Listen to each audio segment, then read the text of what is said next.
Water is fluid, soft, and yielding. But water will wear away rock, which is rigid and cannot yield. Lao Tzu. We live in a world that praises effort. Grind harder, hustle more, get ahead.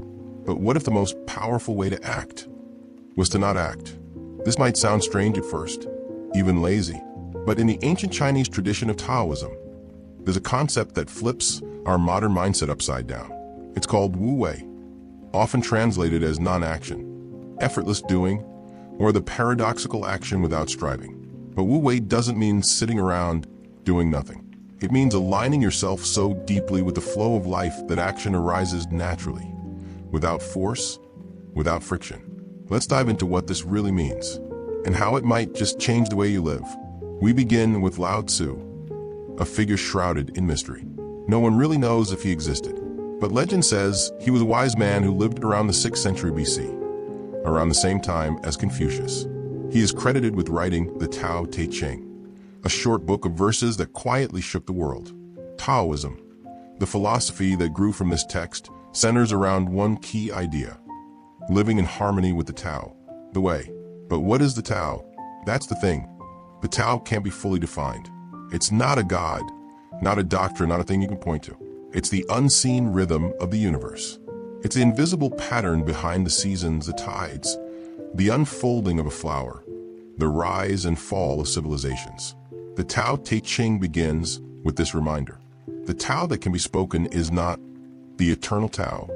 Trying to explain it is like trying to hold water in your hands. The moment you squeeze, it slips through your fingers. But just because we can't define the Tao doesn't mean we can't follow it. And that's where Wu Wei comes in. Wu Wei is the art of not forcing, of letting go of control, of moving with the current instead of swimming against it.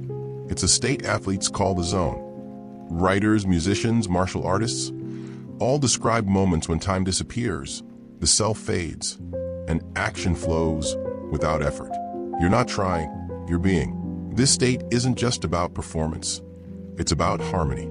Because when you act in accordance with the Tao, your actions carry a kind of quiet power. There's an old story from the Taoist classic Zhuangzi about a butcher named Ding.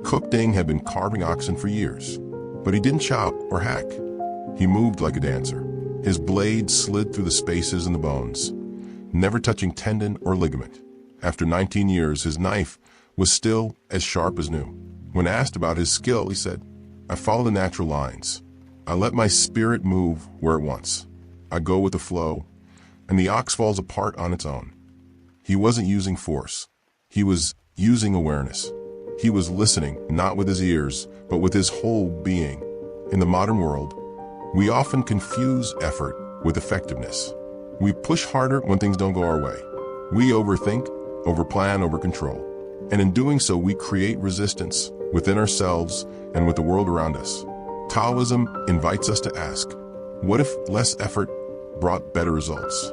What if trying harder was exactly what was holding us back? It's not passivity, it's precision. It's not laziness, it's listening. Water is the perfect metaphor. Soft, yielding, gentle, yet it carves mountains. It adapts to whatever container it's in. It doesn't resist, yet nothing resists it for long. The highest good is like water, says the Tao Te Ching. It nourishes all things without competing. And here's the key. When we let go of the obsession with outcomes, we unlock something deeper. We stop clinging to the past. We stop fearing the future. We show up fully in the now. That's what it means to live in flow, not to drift aimlessly, but to move with quiet clarity, not to abandon goals, but to act without anxiety. This is the wisdom of the Tao, not loud, not flashy, but enduring. Thank you for watching.